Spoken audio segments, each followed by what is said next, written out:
Okay.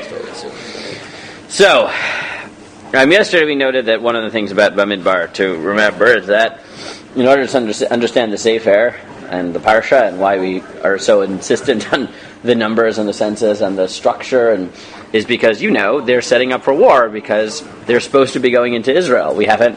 Time for conquest. It's time for conquest, right? We haven't sinned yet. We haven't all been sentenced to death, right? You said it like uncomfortable laugh. Like, yes, that's exactly what happens in the book. This is not like a secret. We all know that at the end. We weren't sentenced to early death. We were just sentenced to not go to Israel. You're right. Wander aimlessly in the desert for 40 years and, right? Well, with free food and, housing. It wasn't terrible. It's like Yerucham. What? No, Yerucham doesn't have money coming down every year. It's even better than Yerucham. There you go. Well, I'm so happy for you, Ellie, that's what you would want to do. We can arrange... I say I wanted. The punishment wasn't dead. The punishment is you can't go to Israel. And we can arrange for you to wander the deserts in Jordan for 40 years. So, I'd say it wasn't a punishment. This is a fun thing. Anyways. Now, what's sort of strange about Bamidbar is that, as a Sefer, it is, I think we mentioned this also, what? It's a weird thing is that it's 3 songs. The other thing is that most of the books in Chumash are either primarily law, primarily narrative, or broken into chunks. Right? Bereshit is basically entirely narrative. Vayikra is almost entirely law with only a few relevant narratives. Like narrative about the building of the Mishkan and people who died when they broke the rules in the Mishkan. And then little bits about if you blaspheme God, then you get killed. Okay, you get a little bit of law, which is a little bit of story, which is a little, whatever. Dvarim is a speech, a long speech. One day we'll have a shir that long. We'll just, have a 30-day consecutive shir on one topic. Did they sleep in this? What? I assume they slept. I don't know. You can start this speech every day. I don't know. Maybe Moshe, didn't mind when people ate when he was giving shir. I don't know. Maybe he didn't mind. Maybe go nap. No, we don't mind. Picking up where we're left off. When you get there. Anyways, don't sin or God will kick you out. But one of the things that's Bamidbar is a bit different because Bamidbar is integrated narrative and law, but not necessarily in any predictable way, right? Parshat Bamidbar is sort of like narrative, I guess, right? For a while, it's here are the numbers. Here's the story of the count. Number. A little bit of laws about the roles of the Leviim, and then Naso is, a combination of the dedication of the Mishkan again, mixed with Nazir, Sota, and Birchos Kohanim, and then Baloscha, right? You get, laws about the menorah. You get the story of Miriam thrown in there. Then you get the Meraglim. Then you get Korach. Then you get Para Aduma. It's not like a.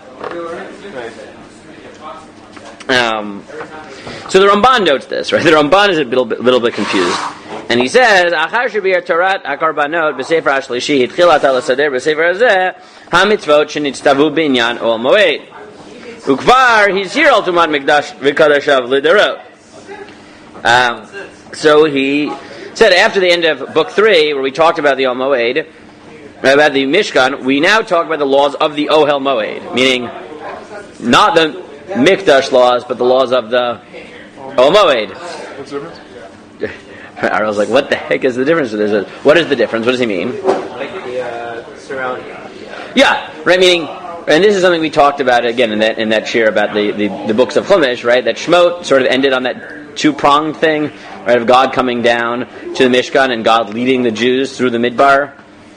So this is really the story of that, right? It's God with the Jews in the Ol Moed side of the Mishkan, right? It's about surrounding the Mishkan, not about what happens in the Mishkan, but it's how about how we surround the Mishkan. And there are some Mishkan laws thrown in there, right? But it's the Levim surround, and the Levim carry, and the Levim are responsible that no one enters the Mikdash, right? So there is, right, one of the themes of Bamidbar, the story of how the Jews relate to the Mishkan, not from within the Mishkan confines, but the way in which the Ol Moed is oriented the way in which the camp is oriented around the Ol Mishkan, the Ol Moed, and the laws that derive from that, right? God leading the Jews via the Aron, right? Vahib and Sa'aron, etc. And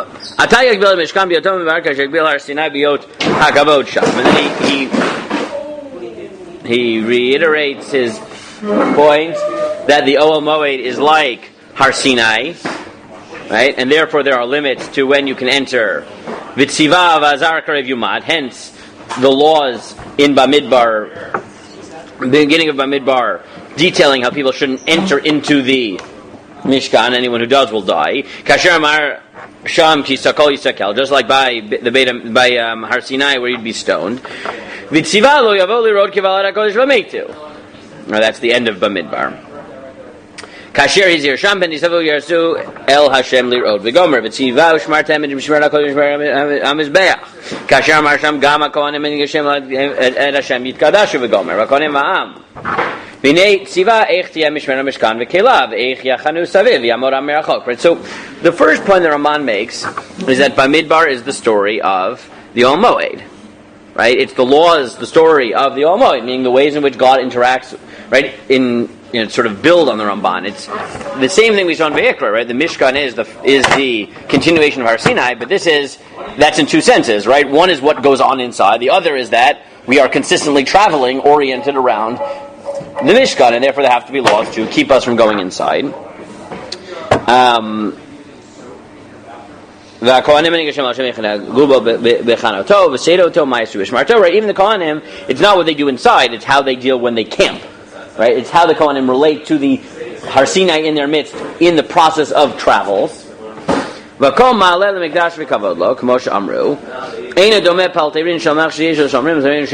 how they surround them. Why?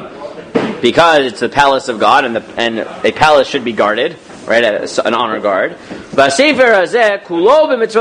then he says, okay, so it's primarily a story, right? Or detailed, or just sort of like details of how actually you travel around the Mishkan.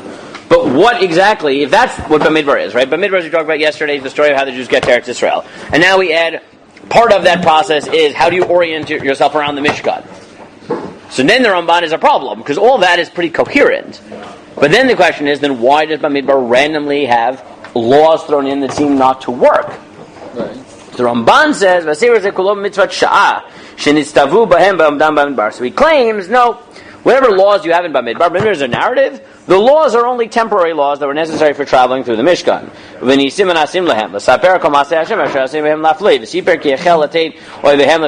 in the end it tells you a little bit how they start winning the battles. And tell you how the land will be divided.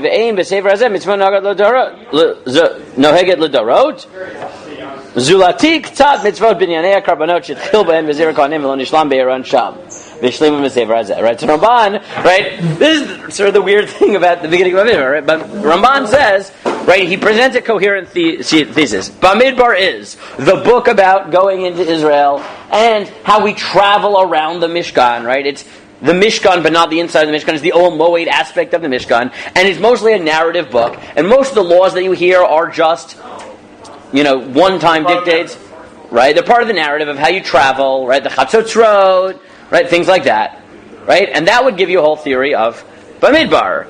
But then there's the problem, which is, except for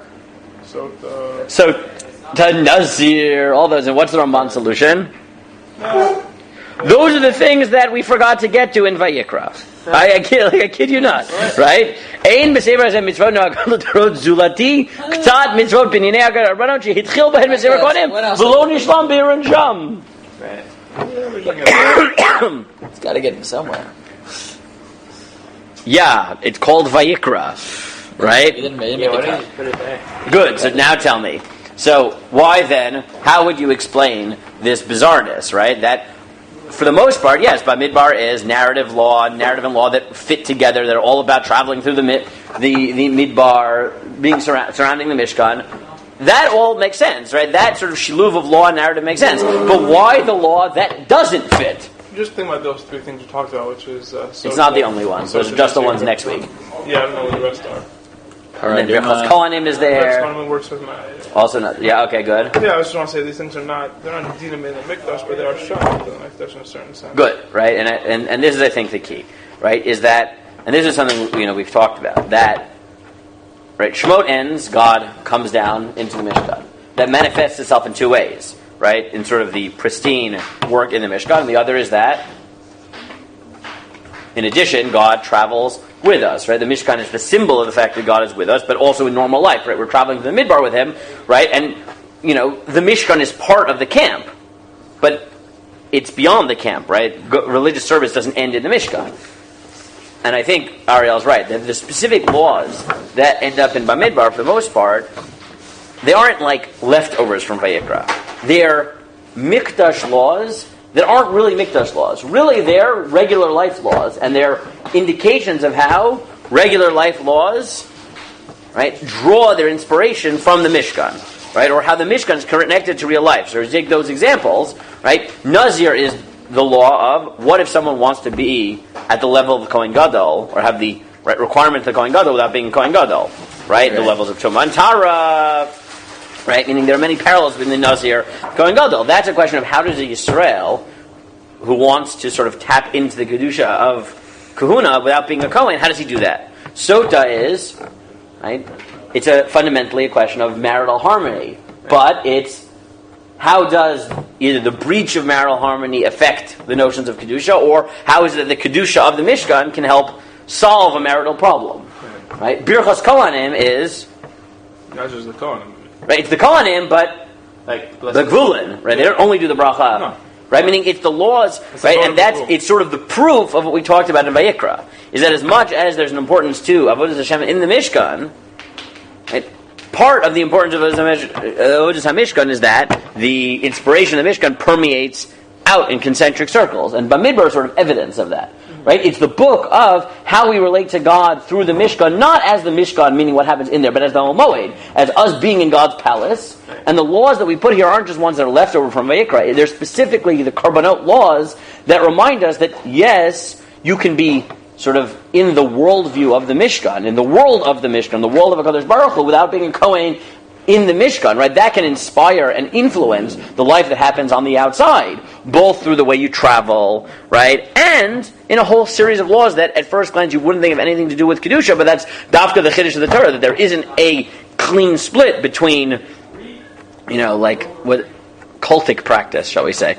right? Right, if you want to use like pagan, right, terminology, right? Where cultic practice, and then there's, right, if you think like in the pagan world, right, there's cultic practice, and then you do whatever you want outside, right, as long as you bring your karbanot. Right. The whole point of the Mikdash is that there is no, cultic practice in the temple of the Lord, or the temple of the gods, right, and then you go out and do whatever you want, right? Is that even when you're outside, right, you're always in tune with that, with God, right?